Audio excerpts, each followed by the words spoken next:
या वेळेत टायमिंग इव्हनिंगचे 5 वाजलेले आहेत आणि मी आज बनवत आहे पुरणपोळीचा स्वयंपाक. कारण आज आहे संकष्टी चतुर्थी. गणपती बाप्पांसाठी मोदक बनवायचे आहेत. प्रत्येक वेळी मी गुळांचे मोदक बनवते, छान बनतात, पण आज पुरणपोळीचेच मला मोदक बनवायचे आहेत.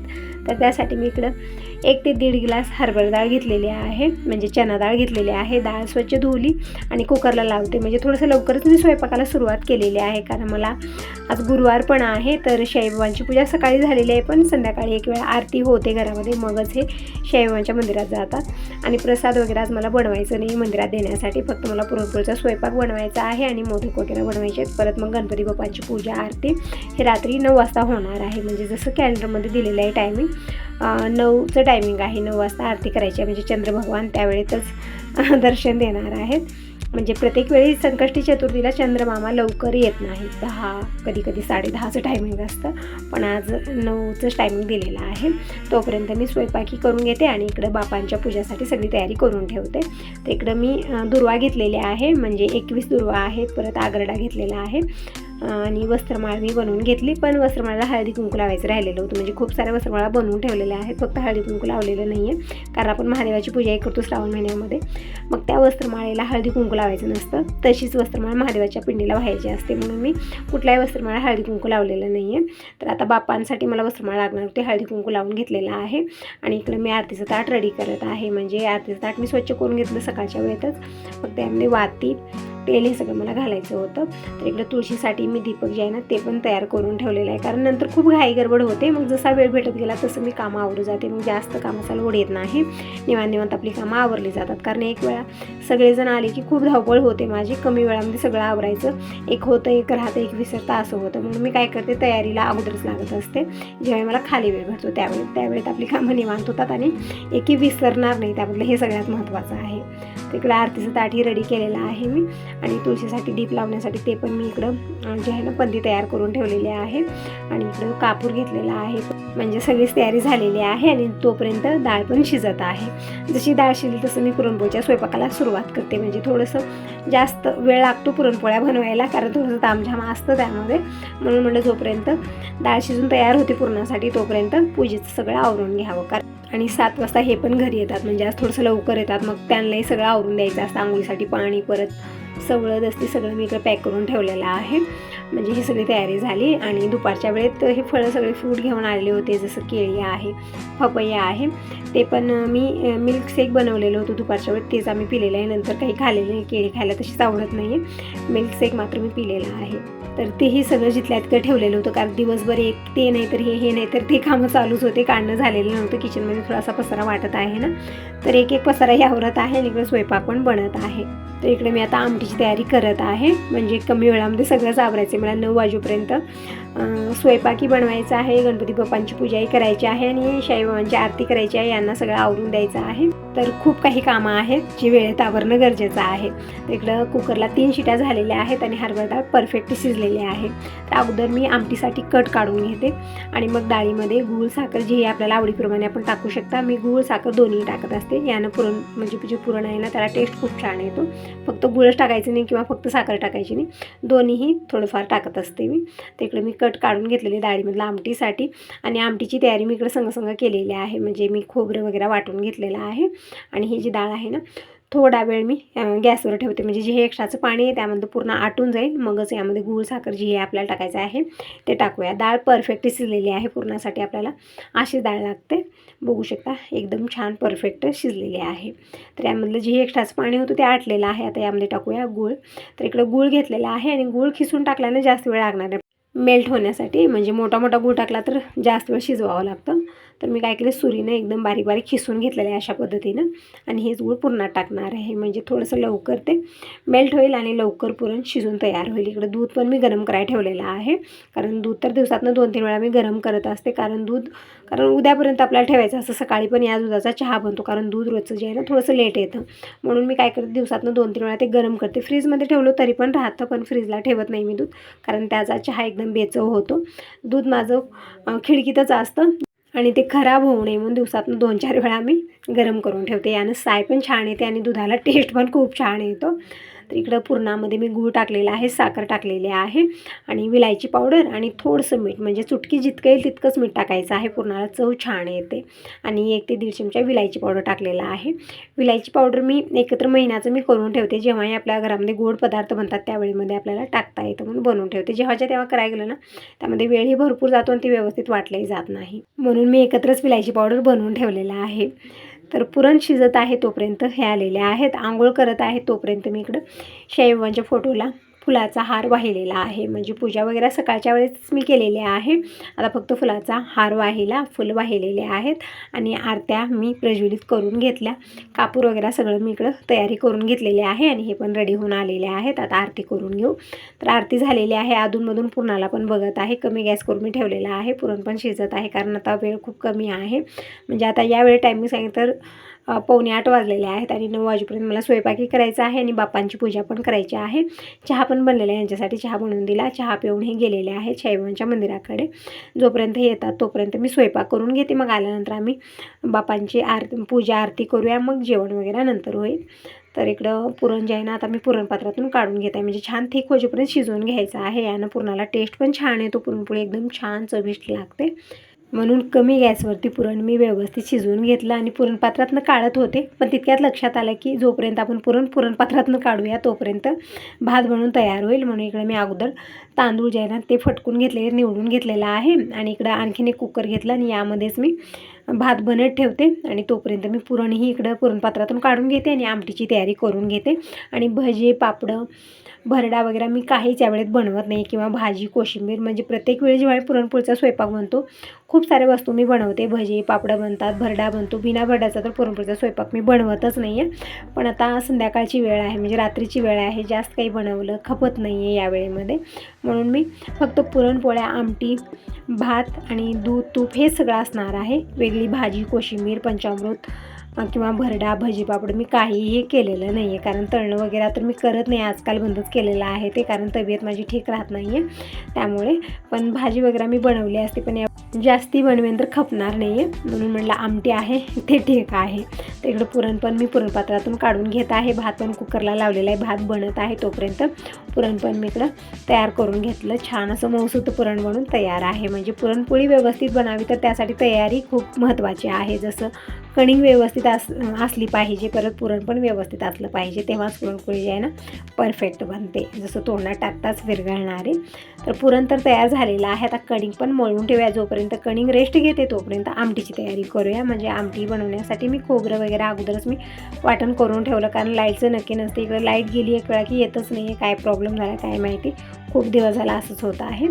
तर म्हणून मी ते वाटण जे करायचं आहे ते अगोदर करून घेतलं आणि इकडे मी कणिक पण मळून घेतलेली आहे. अगोदर मी थिकच मळून झाकून ठेवलेले आहे, अर्धा तास झाकून ठेवायचं आहे. नंतर कणिक जे आहे ना व्यवस्थित आपल्याला मळून घ्यायचे आहे, म्हणजे पाणी त्यामध्ये छान मुरवायचं आहे आपल्याला.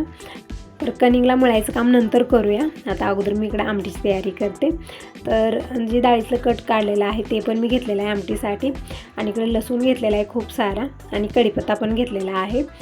आणि जे पुरणाचं कुकर आहे ना त्यामध्येच मी थोडंसं पाणी टाकून मी गरम करायला ठेवलेलं आहे. म्हणजे पूर्ण पुरण जे आहे ना ते सगळं आपल्याला धुवून त्या पाण्याची आमटी बनवायची, खूप टेस्टी छान अशी बनवून तयार होते.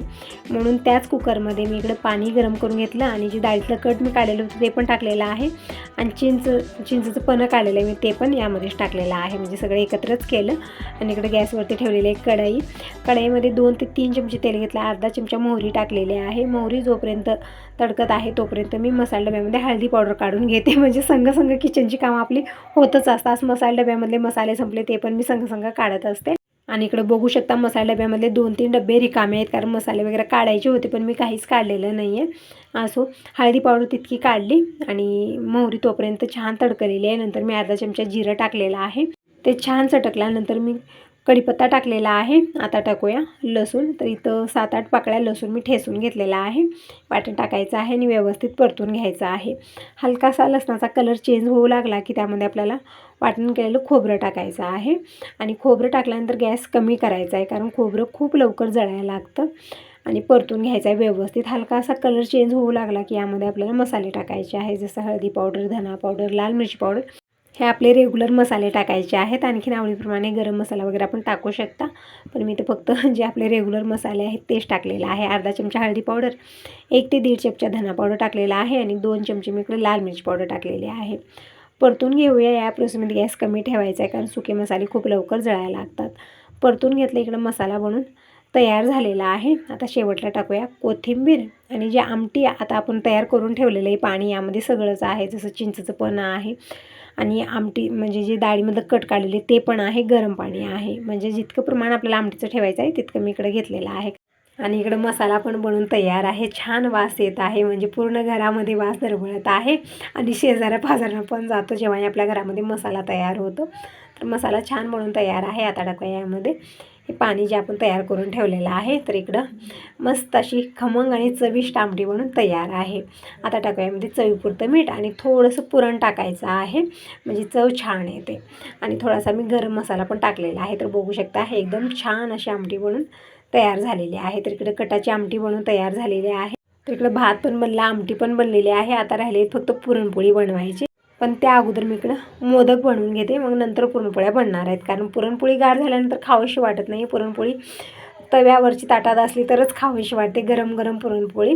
आणि या वेळेमध्ये आणखीन कोणी आलेलं नाही आहे, तर मी विचार केला की अगोदर कणिक व्यवस्थित मऊ करून घेऊया, मोदक बनवून घेऊ आणि बाप्पांची अगोदर मी पूजा आरती करून घेते. तोपर्यंत सगळेजण येतील, मग मी गरमागरम पुरणपोळ्या बनवून घेते. तर इकडं कणिक जे आहे ना मी व्यवस्थित मळून घेतलेलं आहे, म्हणजे पाणी छान मुरवायचं आहे आतमध्ये, आपल्याला एकदम पाणी टाकायचं नाही आहे. थोडंसं पाणी टाकून मी छान मळून घेतलेलं आहे. बघू शकता पुरणपोळीसाठी अशा पद्धतीचंच कणिक आपल्याला लागणार आहे. म्हणजे पुरणपोळीसाठी पुरण आणि कणिक व्यवस्थित असली तर पुरणपोळी व्यवस्थित परफेक्टच बनून तयार होते. तर इकडे मी अगोदर मोदक बनवत आहे पुरणाचे. तर इकडे थोडंसं मी कणिक घेतलेले आहे, चिपटी बनवली आणि त्यामध्ये मी थोडंसं पुरण टाकलं आणि अशा पद्धतीनं मोदकाचा शेप दिलेला आहे. आपल्याकडे जर मोदकाचा साचा असला तर आणखीनच चांगला आहे, माझ्याकडे नाही आहे. मी अशा पद्धतीने हातानंच मोदक बनवते आणि मोदकाचा शेप दिलेला आहे, जसा आला तसा, म्हणजे थोडेसे छोटे मोठे होतात. तर इकडं मोदक बनवून तयार आहेत. मी 21 मोदक बनवलेले आहेत आणि मोदक आपण उकडूनही घेऊ शकता, पण मी इकडं तळून घेत आहे. तर तेल घेतलेलं आहे मी छोट्या कढईमध्ये, तेल व्यवस्थित गरम झालं, मोदक सोडलेले आहेत, गॅस कमी ठेवला आणि अलट पलट करत व्यवस्थित आपल्याला मोदक तळून घ्यायचे आहेत. तर इकडं अशाच पद्धतीने सगळेच मोदक मी तळून घेते, मगच मी बाप्पाची आरती करून घेते. म्हणजे पूजा वगैरे आणखीन मांडायची आहे, मला थोडासा वेळ जास्तच लागेल. तर इकडं मोदक मी सगळेच बनवून घेतलेले आहेत आणि संग पूजेची तयारी झालेली आहे. तर इकडं पाट ठेवलेला आहे आणि तांदूळ घेतलीत वाटीमध्ये प्लेट. तर अगोदर मी पाट स्वच्छ करून ठेवलेला आहे, पाटावरती मी तांदूळ टाकले आणि त्यावरती मी पाणी भरून कळश ठेवलेला आहे आणि कळशावरती मी प्लेट ठेवून मगच बाप्पांची मूर्ती ठेवणार आहे. तर इकडं मी आरतीचं ताट तयार करून घेतलेलं आहे, म्हणजे आरत्या प्रज्वलित करून घेतलेल्या आहेत, दूध घेतलेले आहे आणि इकडं अगोदर मी कळशाला टिळक लावत आहे, हळदी कुंकू चंदन मी लावलेला आहे. आणि यावेळी टायमिंग सांगितलं रात्रीचे 9 वाजलेले आहेत, म्हणजे 8:45लाच मला पूजेची तयारी करायची होती, पण थोडासा लेट झाला स्वयंपाक करण्यामध्ये. तर आता मी पूजा करत आहे. आणखीन कोणी आलेलं नाही, दिनेश आलेला नाही आहे, तो गॅरेजमध्ये आहे. हे मंदिरला गेलेले आहेत, आणखीन आलेले, थोडासा लेट झाला आणि पाऊस पण चालू आहे. बाबा आलेले, येऊन बसलेले बाबा. तर आता सगळेजण एकत्र जेवण करूया. आणखीन पुरणपोळ्या पण मला बनवायचे, फक्त मी मोदक बनवून घेतलेले आहेत आणि बाकीचा स्वयंपाक झालेला आहे. तर इकडे मी कळश ठेवलेला आहे आणि त्यावरती मी बाप्पांची मूर्ती ठेवली आहे, म्हणजे अगोदर मी अभिषेक करून घेतलेला आहे बाप्पांचं. आणि प्लेटामध्ये तांदूळ ठेवले, तांदळामध्ये मी बाप्पांची मूर्ती ठेवली आणि बाप्पांचा फोटो पण ठेवलेला आहे आणि पूजन करून घेतलं. आणि आता वस्त्रमाळ ते पण मी बाप्पांच्या फोटोला पण आणि मूर्तीला पण वाहत आहे, म्हणजे छोट्या छोट्या वस्त्रमाळा मी करून घेतल्या आणि वाहिलेल्या आहेत. आणि इकडे दुर्वा पण मी म्हणजे अगोदरच जे आहे ना मी मोजून ठेवलेले आहेत, 21 दुर्वा आहेत. इकडं आगरडा घेतलेला आहे, परत लाल फूल जे बाप्पांच्या आवडीचं आहे, दासवाळीचं फूल मी सकाळच्या वेळेतच तोडून फ्रीजमध्ये ठेवलेलं होतं. बाप्पांना मी लाल फूल वाहिलेलं आहे, झेंडूची फुलं पण वाहिलेली आहेत आणि पूजेची सामग्री ठेवली. अशा पद्धतीने मी बाप्पांची पूजा करून घेतलेली आहे. आता आरती करून घेऊया, तोपर्यंत सगळेजण येतील. विचार होता की सगळे आल्यानंतर आरती करूया मिळून, पण आणखीन कोणीच आलेलं नाही आहे, म्हणजे यांना यायला लेट झाला. दिनेश पण गॅरेजमध्ये आहे, जोपर्यंत येणार नाही तोपर्यंत दिनेश पण तिथंच थांबणार, कारण गॅरेजमध्ये जे कामाला मुलगा आहे तो आता येत नाही आहे, त्यामुळे दिनेशच गॅरेजमध्ये थांबलेला आहे तोपर्यंत. आणि जोपर्यंत सगळेजण येतील तोपर्यंत मी बाप्पांची पूजा आरती करून घेते. आणि मला पुरणपोळ्याही बनवायच्या आहेत, म्हणजे मी अगोदरच बनवून ठेवलेल्या नाहीत, कारण गार होतील तोपर्यंत. आणि वातावरण पण एकदम थंड झालेलं आहे, म्हणजे रिमझिम पाऊस चालूच आहे. त्यामुळे मी काही बनवलेलं नाही आहे, फक्त मी मोदक बनवले. इकडे गणपती बाप्पांची पूजा मांडणी झालेली आहे. कापूर पण मी घेतलेला आहे, म्हणजे अगोदर मी आरती करून घेते मग नंतर कापूर लावते. कारण आता दोघंजण असलो म्हणजे जसं जेव्हाही पूजा असते त्यावेळेमध्ये दीपक किंवा दिनेश असतात सोबत, तर मी आरतीचं ताट घेते आणि त्यांना कापूर देत असते. पण आता दिनेशी गॅरेजमध्ये आहे, पण मंदिरात आहेत, आणखीन आलेले नाही, तर मी आता एकटीच आरती करत आहे. अगोदर मी आरती करून घेते, नंतर मग कापूरही लावून घेतलेला आहे. तर बाप्पांची आरती मी म्हणलेली आहे. तर तुम्ही सगळेजण कसला वेट करता, या सगळेजण बाप्पाची आरती करायला. तर आरती करून झाली, कापूर पण ओवाळलेला आहे, देवाला पण ओवाळलेला आहे. आता मनोभावे गणपती बाप्पांचं दर्शन करून घेऊया आणि लगेच पुरणपोळ्याही बनवून घेऊया, कारण लेट खूप झालेला आहे. आता 9:30 वाजलेले आहेत आणि चंद्रमामांची पूजा मला करायची आहे. तर इकडे बाप्पांना मी नैवेद्य दाखवलेला आहे मोदकाचा, आणि इकडे चंद्र भगवाननाही मी सगळी सामग्री घेतलेली आहे. दुर्वा आहे, आगरडा, फूल, मोदक सगळं घेतलेलं आहे पाण्यात. तर आता पटकन चंद्र भगवानची पूजा करून आरती करून येते, मगच मी स्वयंपाकाला लागते. म्हणजे बाकीचे तर झाले, फक्त पुरणपोळ्या मला बनवायच्या, जास्त तामझाम नाही आहे आता. तर मनोभावी बाप्पांचं मी इकडं दर्शन करून घेतलेलं आहे आणि इकडे चंद्र भगवानसाठी हे मी ताट रेडी करून घेतलेलं आहे. तर चंद्रभगवानची पूजा झालेली आहे, नैवेद्य दाखवला, दर्शन करून घेतलं आणि आता मी पुरणपोळ्या बनवून घेते. तर तयारी तर झालेलीच आहे. एक वेळा तयारी झाली की मग जास्त वेळ लागत नाही आपल्याला. जेव्हा आपण तयारी करत नाही त्या वेळेत मात्र टेन्शन येतं की आणखीन हे करायचं आहे, ते करायचं आहे, कधी होणार. जेव्हाही कमी वेळ असतो त्यावेळेत अशी धावपळ होते. पण आज काही नाही, मी 5 वाजल्यापासून सुरुवात केलेली होते, कारण मला माहिती होतं नंतर खूप लेट होणार आहे. तर इकडे मी आता पुरणपोळी बनवत आहे. तर पुरणपोळी मी कशा पद्धतीने बनवते, कणिक कमी घेते आणि पुरण जास्त भरते आणि छान अशी भरलेली पुरणपोळी मी बनवत असते. तर इकडं पुरणपोळी मी लाटून घेतलेली आहे. पॅनवरती थोडंसं तेल टाकलं आणि पुरणपोळी मी टाकलेली आहे. तर पुरणपोळी आपल्याला आलट पलट करत छान व्यवस्थित शेकून घ्यायची आहे आणि अशाच पद्धतीने मी सगळ्याच पुरणपोळ्या बनवून घेते, कारण सगळेजण आलेले आहेत आणि सगळ्यांना भूक पण लागलेली आहे, कारण दिवसभराचा उपवास आहे. आणि टायमिंग यावेळी 10 वाजलेले आहेत, लेटही झालेला आहे. तर पटकन पुरणपोळ्या बनवते आणि जेवायला वाढवून घेते.